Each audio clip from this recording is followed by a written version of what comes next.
Welcome banking experience. मेरा नाम है सुरजीत और मैं आपको पढ़ाता हूँ बैंकिंग अवेयरनेस। इस चैनल में आपको हमेशा बैंकिंग अवेयरनेस के ऊपर ही डिटेल्स टॉपिक मिलेगा।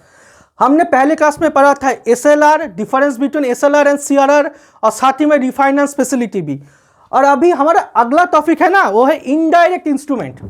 वो है हमारा इनडायरेक्ट इंस्ट्रूमेंट। अगर आपने मेरा पहला क्लासेस नहीं देखे हैं तो मेरा रिक्वेस्ट है कि भाई आप लोग एक बार पहला क्लासेस को देख लो, नहीं तो आपका प्रॉब्लम होगा। ये सारी की सारी चीजें आपका आता है इनडायरेक्ट इंस्ट्रूमेंट में। मार्जिनल स्टैंडिंग फैसिलिटी और एमएसएफ ये भी आपको आता है आपका इनडायरेक्ट इंस्ट्रूमेंट। ये पढ़ने से पहले मैं आप सबसे रिक्वेस्ट करूंगा कि भाई पहले आप तो मेरे चैनल को सब्सक्राइब कर लो, और साथ ही में अगर आप मेरी जो भी क्लासेस जो आ रहा है उससे अगर आप खुश हो तो चैनल के नीचे ज़रूर एक लाइक दो, साथ ही में अपने दोस्तों को भी शेयर करो। मेरा चैनल में आपको हमेशा डेप्थ में, डिटेल्स में और सारी की सारी नॉलेज, सही नॉलेज मिलेगी। ऐसा नहीं है कि भाई कुछ भी उल्टा सीधा पढ़ा दूंगा। बहुत सारे आपका टीचर्स जो है जो कि उल्टा सीधा पढ़ाते भी है, उन लोगों के पास तो मिलियन सब्सक्राइबर है, उन लोगों को पता भी नहीं चलता कि भाई वो लोग गलत पढ़ रहे हैं। वो लोग पढ़ाते जा रहे हैं और ये लोग गलत पढ़ते जा रहे हैं। मुझे नहीं क्यों मालूम कि भाई आप अगर एक चैनल फॉलो कर रहे हो तो एक बार चेक तो कर लो कि सर ठीक पढ़ा है या गलत पढ़ा है। इसीलिए मेरी चैनल में आपको सही मिलेगा। हो सकता है कि आपको वीडियो स्लोली मिले, क्योंकि मेरा और भी बहुत सारा काम है। मैं पूरा दिन ये कंटेंट क्रिएशन का काम नहीं करता हूँ कि पूरे दिन में कंटेंट क्रिएशन के पीछे लग गया, ऐसा नहीं है। तो आज हमारा आपका टॉपिक है इनडायरेक्ट इंस्ट्रूमेंट पे है आपका मार्जिनल स्टैंडिंग फैसिलिटी। पहले बात तो आप बोलोगे कि सर इनडायरेक्ट इंस्ट्रूमेंट है क्या? इनडायरेक्ट इंस्ट्रूमेंट और डायरेक्ट इंस्ट्रूमेंट में आपका दो ही फर्क है। एक तो पहली बात ये है, डायरेक्ट इंस्ट्रूमेंट अगर रिजर्व बैंक ने यूज किया तो या तो इन्फ्लेशन और डिफ्लेशन दोनों ही कंट्रोल होगा। उनके हाथ में पूरा का पूरा पावर होता है ये डायरेक्ट इंस्ट्रूमेंट में। इन्फ्लेशन घट भी जा सकता है और बढ़ भी सकता है। रिजर्व बैंक जो चाहे, अगर चाह कि भाई अभी इन्फ्लेशन को घटाना है तो घटा सकते हैं। अगर सोचा कि भाई रिजर्व इन्फ्लेशन को बढ़ाना है तो लोग बढ़ा भी सकते हैं। डिफ्लेशन को वो इन्फ्लेशन को बढ़ा देते हैं, और जब इन्फ्लेशन होता है तो डिफ्लेशन शुरू कर देते हैं। तो ये ऐसे काम डायरेक्ट इंस्ट्रूमेंट के द्वारा किया जाता है। और इनडायरेक्ट इंस्ट्रूमेंट इसलिए कहा जाता है कि भाई इससे आपका इन्फ्लेशन और डिफ्लेशन घट भी सकता है, नहीं भी घट सकता है, हो भी सकता है, नहीं भी हो सकता है। इसीलिए इस पे इनडायरेक्ट इंस्ट्रूमेंट में ना सबसे ज्यादा टूल्स है। इनडायरेक्ट इंस्ट्रूमेंट में सबसे ज्यादा टूल्स है, यूं नहीं लाएगा, क्योंकि उन लोगों को भी पता है कि भाई डायरेक्ट इंस्ट्रूमेंट पे अगर हम लोग यूज करते हैं तो इन्फ्लेशन और डिफ्लेशन घट जाएगा, लेकिन इनडायरेक्ट इंस्ट्रूमेंट पे नहीं भी घट सकते। इसलिए उन्होंने ज्यादा से ज्यादा टूल्स इनडायरेक्ट इंस्ट्रूमेंट में लाया। और अगर अभी आप बोलोगे कि भाई सर आपका अगर उन लोगों के पास डायरेक्ट इंस्ट्रूमेंट है तो उन्होंने इनडायरेक्ट इंस्ट्रूमेंट लाया क्यों? लाने की जरूरत है क्योंकि डायरेक्ट इंस्ट्रूमेंट पे आपका मैक्सिमम रिजर्व टूल्स आता है। डायरेक्ट इंस्ट्रूमेंट पे आपका रिजर्व टूल्स आता है। अरे भाई और भी तो बहुत सारे काम है ना। बैंकों को सिर्फ पैसा जमा ही रखेंगे कि भाई रिजर्व भी कर देंगे? लोन्स वगैरह कितना बात नहीं किया, क्या हिसाब करना है, अगर किसी प्रॉब्लम में फंस गए तो पैसा कहाँ से आएगा। इसलिए इन्होंने इनडायरेक्ट इंस्ट्रूमेंट को क्रिएट किया। इसीलिए रिजर्व बैंक ऑफ इंडिया ने इनडायरेक्ट इंस्ट्रूमेंट को क्रिएट किया, ताकि जरूरत के वक्त सिर्फ और सिर्फ रिजर्व के थ्रू ही नहीं, वो लोग हमेशा ऑल्टरनेट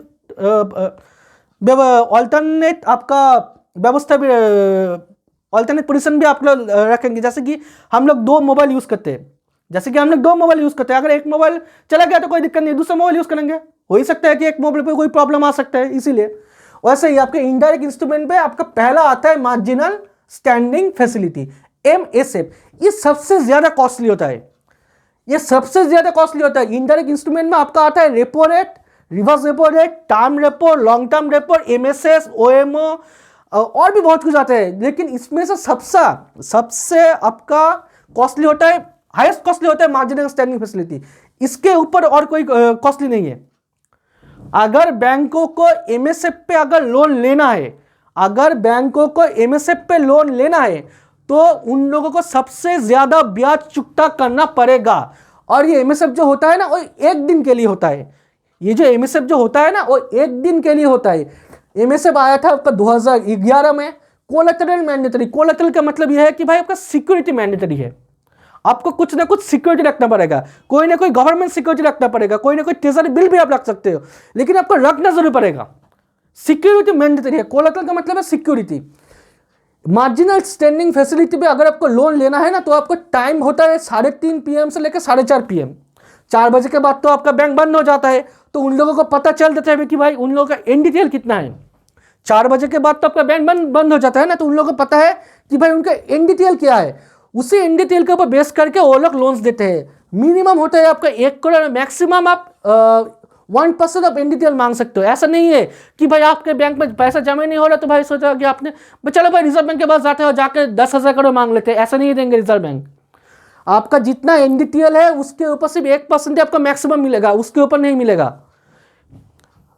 और एमएसएफ रेट जो होता है ना, वो होता है रेपो रेट प्लस X%, मतलब रेपो से ज्यादा। मैंने आपको बोला ना सबसे बड़ा होता है एमएसएफ, उसके ऊपर कोई है ही नहीं, ये सबका बाप है, इसके ऊपर कोई प्राइस है ही नहीं। सबसे हाई प्राइस इसका रेट है आपको बैंक को अगर लोन लेना है एमएसएफ पे, और ये होता है आपका 1 दिन के लिए। एमएसएफ आपका समय सब समय होता है आपका 1 दिन के लिए ऑन ओवरनाइट बेसिस। एमएसएफ आपका सब समय होता है 1 दिन के लिए।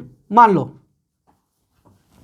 बहुत सारे टीचर्स ये पढ़ रहे थे कि भाई रेपो रेट 1 दिन के लिए होता है, रेपो रेट 1 दिन के लिए नहीं होता, एमएसएफ होता है 1 दिन के लिए। जो भी टीचर्स ये पढ़ा रहा है कि भाई एमएसएफ रेपो रेट 1 दिन के लिए हो रहा है, वो गलत पढ़ा रहा है। मैं सीधा सीधा बोल रहा हूँ भाई, अगर क्या ये कह रहा है कि भाई रेपो रेट आपका आर आपका, तो ये गलत है।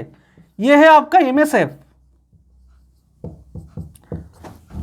ये है आपका एमएसएफ। 1 दिन के ऊपर रेपो रेट के ऊपर आपका ब्याज नहीं मिलता, बैंक रिजर्व बैंक देगा ही नहीं। सीधा सीधा बोल देती हूँ, रिजर्व बैंक देंगे ही नहीं कि मैं नहीं दूंगा भाई, रेपो रेट में नहीं दूंगा, आपको इसी पे लेना पड़ेगा। आप जाओगे रेपो रेट क्या है, ये देखो एमएसएफ रेट क्या है, रेपो रेट प्लस X%, मतलब एमएसएफ रेट सबसे बड़ा है। तो बैंक तो चाहेंगे ना कि रेपो रेट पे मिल जाए। अगर 1 दिन के लिए लेना है तो रेपो रेट में रिजर्व बैंक देंगे ही नहीं। बैंक तो बोलेंगे कि भाई आप मुझे रेपो रेट पे दे दो 1 दिन के लिए, रिजर्व बैंक बोलेंगे नहीं दूंगा, आपको इसी में लेना पड़ेगा, आपको इसी में लेना पड़ेगा, आपको एमएसएफ में लेना पड़ेगा। और इस सारे चीजों को आपका पैसा जो आता है ना रिजर्व बैंक के पास से, आरबीआई के पास से, बैंकों के पास जो पैसा आता है एमएसएफ पे, वो आपका आता है एसजीएल अकाउंट में, subsidiary general reserve. Subsidiary general reserve, ये अकाउंट आपका खोलना पड़ता है। ये जॉइंट अकाउंट है आपका बिटवीन बैंक एंड आरबीआई। ये आरबीआई और बैंक का एक जॉइंट अकाउंट होता है, इसी अकाउंट पे आपका रिजर्व बैंक पैसा भेजते हैं। ऐसा नहीं है कि भाई मुंह उठाए रिजर्व बैंक के पास चले गए, उन्होंने हाथ में पैसा थमा दिया, ऐसा नहीं होगा। और ये आप भी नहीं खोल सकते कि भाई मैं चला गया आरबीआई के साथ जॉइंट अकाउंट खोलने के लिए, अलाउ नहीं करेगा। ये एसजीआई अकाउंट होता ही आपका बैंक और आरबीआई के लिए। Bank needs to keep collateral to take this loans in MSF. मैंने आपको बोला कि कुछ ना कुछ सिक्योरिटी लगेगा। This collateral is kept in this SGL account. इसी एसजीएल अकाउंट में आपका जो भी सिक्योरिटी है ना वो पड़ा रहता है। रिजर्व बैंक आपको पैसा दे देगा, लेकिन सिक्योरिटी आपको एसजीएल अकाउंट में डिपॉजिट करना पड़ेगा। रिजर्व बैंक आपको पैसा दे देगा, लेकिन सिक्योरिटी आपको एसजीएल अकाउंट में डिपॉजिट करना पड़ेगा। ये आप जान लो, ये आप हमेशा के लिए जान लो। और अभी आप बोलोगे कि सर ये एमएसएफ काम कैसे करते हैं, चलो भाई आपको बोलता हूं, चलो भाई वो भी आपको पढ़ा देता हूं। मान लो कि अभी के लिए एमएसएफ रेट है आपका 5.6%। 5.6% ना, नहीं चलो भाई मान लेते कि भाई मान लो एमएसएफ रेट है अभी के लिए 7%। चलो भाई मान लो अभी के लिए आपका एमएसएफ रेट है 7%। रिजर्व बैंक देख रहे हैं कि भाई मार्केट में बहुत पैसा है, तो इन्फ्लेशन है, रिजर्व बैंक को इन्फ्लेशन कंट्रोल करना है। रिजर्व बैंक क्या करेंगे, इसको बढ़ा देंगे। इसको बढ़ाकर मान लो कि +2% कर दिया, तो अभी ये बन गया 9%। मान लो कि 2% कर दिया, 1% भी कर सकते हैं, 0.5% भी कर सकते हैं, 0.25% भी कर, कुछ भी कर सकते हैं। ऐसा कुछ नहीं है कि 2% ही करना पड़ेगा। रिजर्व बैंक ने 2% बढ़ा दिया, बन गया अभी 9%। अभी आप देखो कि भाई अगर इंटरेस्ट रेट एमएसएफ का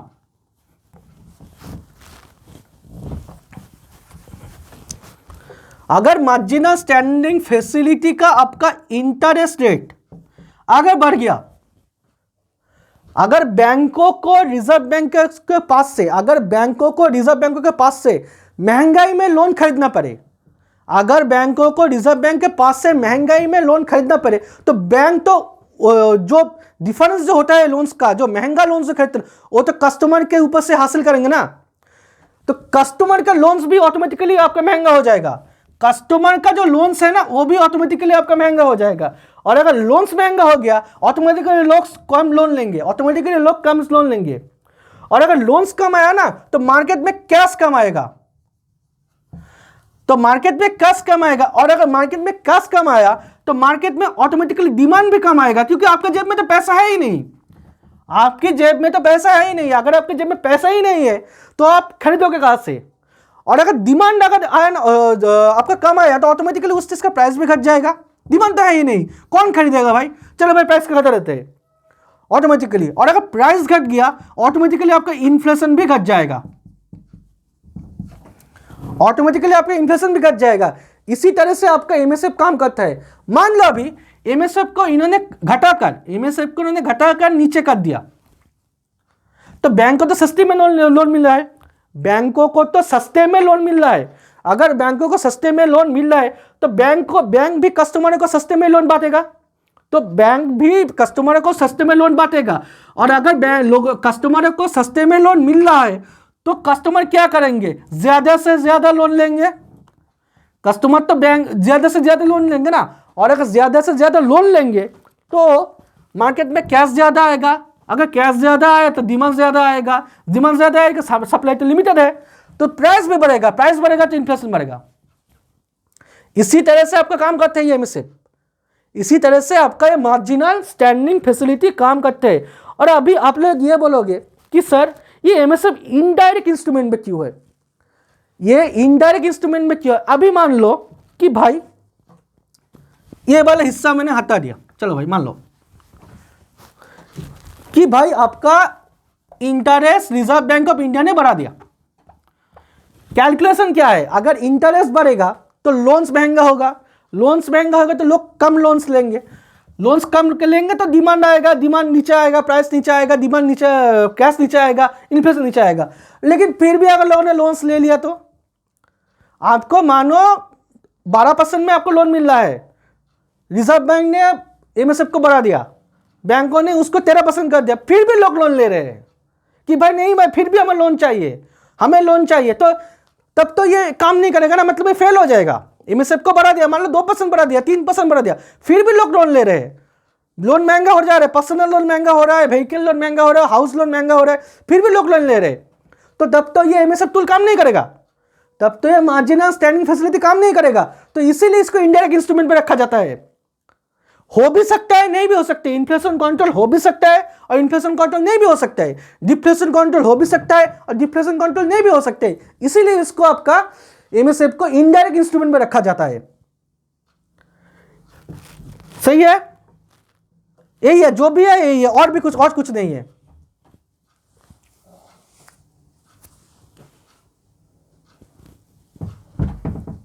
एसजीएल अकाउंट का फुल फॉर्म लिख लेना, ये कभी कभार बैंकों में आ जाता है, subsidiary general ledger account, subsidiary general ledger account, यही चीज ये कभी कभार आता है बैंकों में।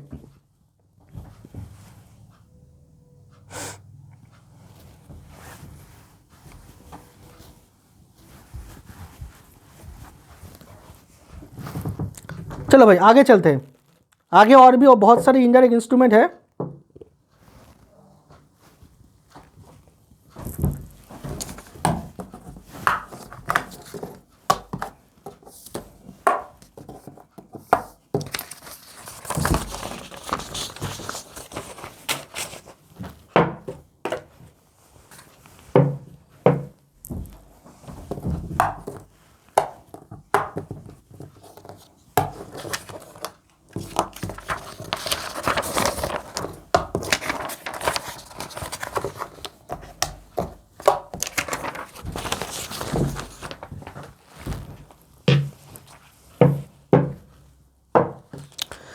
आगे का हमारा जो टॉपिक है ना वो है आपका liquidity adjustment facility, LAF, liquidity adjustment facility.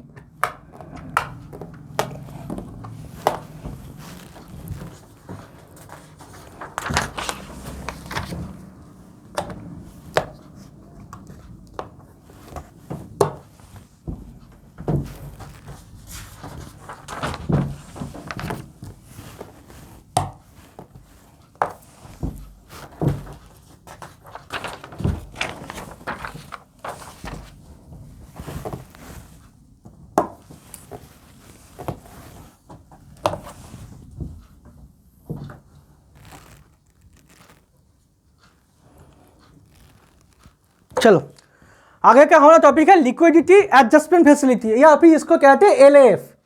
ये एलएएफ जो है ना, ये इनडायरेक्ट इंस्ट्रूमेंट में ही आता है और इसी के अंदर आपका आता है रेपो रेट और रिवर्स रेपो रेट। ये एलएएफ के अंदर ही आपका रेपो रेट और रिवर्स रेपो रेट आता है, जो कि मैंने आपको ऑलरेडी पहले बता चुका हूँ कि भाई रेपो और रिवर्स रेपो एलएएफ का अंदर आता है। ये एलएएफ आपका नॉर्मली गोल्ड, कैश और in the most liquid function में पढ़ा देते हो। मान लो आपके पास कुछ कैश पैसा पड़ा है, मान लो आपके पास कुछ कैश पैसा पड़ा है 10 रुपए 20 रुपए, आपके पास कुछ सोना भी है, गोल्ड भी है, ये रुपीज है। आपके पास कुछ गोल्ड भी है, मान लो ये गोल्ड है आपका 50 ग्राम का, और आपके पास एक जमीन है,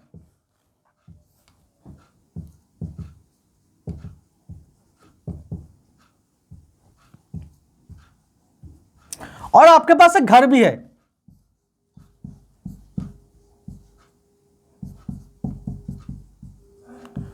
मान लो आपके पास ये 10 रुपए है, 20 रुपए है, गोल्ड है 50 ग्राम का, एग्रीकल्चरल लैंड है, और आपके पास एक घर भी है। इसमें से 10 रुपए और 20 रुपए तो आपका लिक्विड कैश है। लिक्विड का मतलब क्या होता है? कैश। भाई सीधा सीधा अगर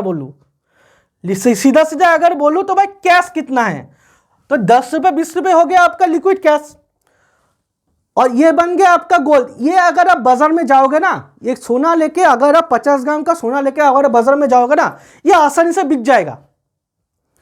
50 ग्राम का सोना लेके अगर आप बाजार में जाओगे तो ये और आसानी से बिक जाएगा। सीधा सीधा बोलूं आपको, ये आसानी से आप कैश में कन्वर्ट कर सकते हो। गोल्ड सिल्वर को आप आसानी से कैश में कन्वर्ट कर सकते हो, तो इसीलिए इसको भी हम लोग कहते हैं मोस्ट लिक्विड। देखो, गोल्ड और cash is a most liquid form. लेकिन अगर आप एग्रीकल्चरल लैंड और अगर घर की बात करो ना, आपको थोड़ा दिन रुकना पड़ेगा, 2 महीना 3 महीने, या फिर हो सकता है कि 6 महीना सालों तक आपको रुकना पड़े उसको बेचने के लिए, सही दाम मिलने के लिए। तो इसीलिए एग्रीकल्चरल लैंड और हाउस को हम लोग कहते हैं property is the least liquid form. Agricultural land house क्या है? प्रॉपर्टी है, तो इसीलिए हम लोग कहते हैं property is least liquid form, और गोल्ड और कैश होता है मोस्ट लिक्विड फॉर्म। मैंने आपको पहले ही बोला कि एलएएफ लिक्विडिटी एडजस्टमेंट फैसिलिटी जो है ना, it's a mix facility of repo rate and reverse repo rate. ये एक मिक्स फैसिलिटी है। जब मैं आपको पढ़ाऊंगा तब आपको पता चल जाएगा कि भाई ये क्यों मिक्स फैसिलिटी है। रेपो रेट बढ़ाने से क्या होगा, रिवर्स रेपो रेट बढ़ाने से क्या होगा, वो जब मैं आपको पढ़ाऊंगा तब आपको मिल जाएगा। एलएएफ नॉर्मली 2 टाइप्स का होता है। एलएएफ नॉर्मली 2 टाइप्स का होता है। एक होता है आपका मोस्ट लिक्विड, दूसरा होता है लीस्ट लिक्विड। मोस्ट लिक्विड में आपका आता है कैश गोल्ड, लीस्ट लिक्विड में आपका आता है हाउस और प्रॉपर्टी। आपका एलएएफ जो है ना, ये आपके basically to control price stability, money supply and growth. Price stability, money supply और ग्रोथ, ये तीनों चीजें कंट्रोल करने के लिए आपका ये एलएएफ यूज होता है। एलएएफ अगर बढ़ गया, मान लो कि बाजार में अगर आपका लिक्विड कैश, मान लो बाजार में अगर आपका लिक्विड कैश बढ़ गया तो क्या होगा? सबके जेब में अगर पैसा होगा, अगर सबके जेब में पैसा होगा तो क्या होगा? तो आप जो चीज खरीदना चाहते हो वो तो आप खरीदोगे, ऊपर से जो चीज आपको जरूरत नहीं है वो भी आप खरीदोगे। तो इसका मतलब यह हो गया कि भाई डिमांड भी आपका बढ़ जाएगा, और अगर डिमांड बढ़ गया, सप्लाई तो लिमिटेड है, तो ऑटोमेटिकली आपका चीजों का प्राइस भी बढ़ेगा। जैसे कि आपका कोरोना के टाइम पे हुआ था, 15 रुपए का मास्क 200 रुपए में बिक रहा था, 15 रुपए का मास्क 250 रुपए में बिक रहा था, अभी तो 6 रुपए में भी मिल रहा है। मैंने तो 30 पैसे में भी मास्क खरीदा है, मैंने 30 पैसे में मास्क खरीदा है, मेरे घर में पड़ा हुआ है, लॉट के लॉट मास्क पड़ा हुआ है।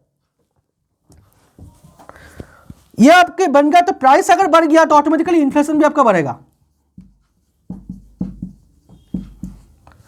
ऑटोमेटिकली आपका इन्फ्लेशन बढ़ गया। तो इसीलिए अगर इस चीज को कंट्रोल करने के लिए मार्केट में अगर कैश ज्यादा है, डिमांड बढ़ गया, प्राइस बढ़ गया, इन्फ्लेशन बढ़ गया, इस चीज को कंट्रोल करने के लिए, लिक्विड को एडजस्ट करने के लिए कि मार्केट में कितना फ्लो ऑफ मनी होना चाहिए, ताकि मार्केट में एक प्राइस स्टेबिलिटी आए। ऐसा नहीं हो कि सारी पैसे एक ही लोगों के पास आ जाए, दूसरा ऐसा नहीं है।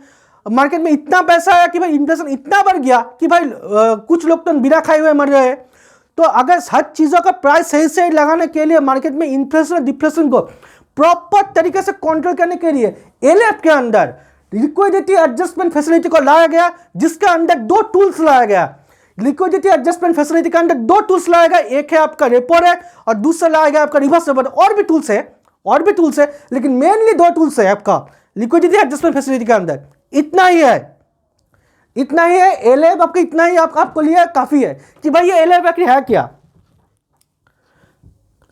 आगे क्लास में मैं आपको पढ़ाऊंगा कि भाई ये रेपो रेट क्या है, रिवर्स रेपो रेट क्या है, term repo, targeted long term repo operation क्या है, टर्म रेपो क्या है, ये मैं आगे जाके आपको धीरे धीरे पढ़ाऊंगा। और भी एसडीएफ भी है, एसडीएफ तक पता ही नहीं चलेगा भाई एसडीएफ क्या है, किसी कोई पढ़ाते नहीं है, मैं पढ़ाऊंगा, कोई दिक्कत नहीं है। तो आज के लिए आपका इतना ही है, लिक्विडिटी एडजस्टमेंट फैसिलिटी और आपका जो पढ़ा है, जो भी आपका पहले वाला जो टॉपिक था एमएसएफ, आज के लिए बस इतना ही है। ये अगली क्लास में जब आप आओगे, मेरा रिक्वेस्ट इतना ही है कि भाई एक बार देख के आना, रट्टा मत मारना। कोई अगर सवाल है, अगर आप लोगों को सवाल है तो कमेंट सेक्शन में डाल देना, कोई दिक्कत नहीं, मैं आप लोगों को लिख कर जवाब नहीं दूंगा, लेकिन वीडियो बनाकर जरूर आपको जवाब दूंगा, मैं आपको जवाब दूंगा, तो इसकी चिंता मत करना। और मेरे पास ऑफलाइन बैचेस भी चलते रहते हैं, तो आप उसकी चिंता मत करना। मेरे पास वहाँ पर भी बहुत सारे सवाल आते हैं, वो सवाल सब सारी में मिक्स करके ही ये सारे पॉइंट्स आपको बनाता हूँ कि भाई कौन सा जगह पे स्टूडेंट को खटक रहा है, कौन सा जगह में स्टूडेंट को अटक रहा है, कौन सा जगह में स्टूडेंट को प्रॉब्लम हो रहा है। तो मैं आप उसकी चिंता मत करना। तो अगले क्लास में मिलते हैं, तब तक रहिए सेफ रहिए, पढ़ते रहिए, मास्क पहनते रहिए, और एक बार मेरी चैनल को सब्सक्राइब कर दीजिए। और ये सारी चीज़ें बनाने के लिए बहुत सारा मेहनत करना पड़ता है, तो मेरा रिक्वेस्ट ये है कि भाई एक लाइक दे देना। और दूसरे जो भी आपका बैंकिंग एस्पिरेंट्स है, कैंडिडेट्स है, आपके स्टूडेंट्स है, जूनियर्स है, सीनियर्स है, जो भी है आपके साथ, उन लोगों को प्लीज़ आप मेरे चैनल को शेयर करना। आज के लिए इतना ही, थैंक यू सबको, गुड बाय।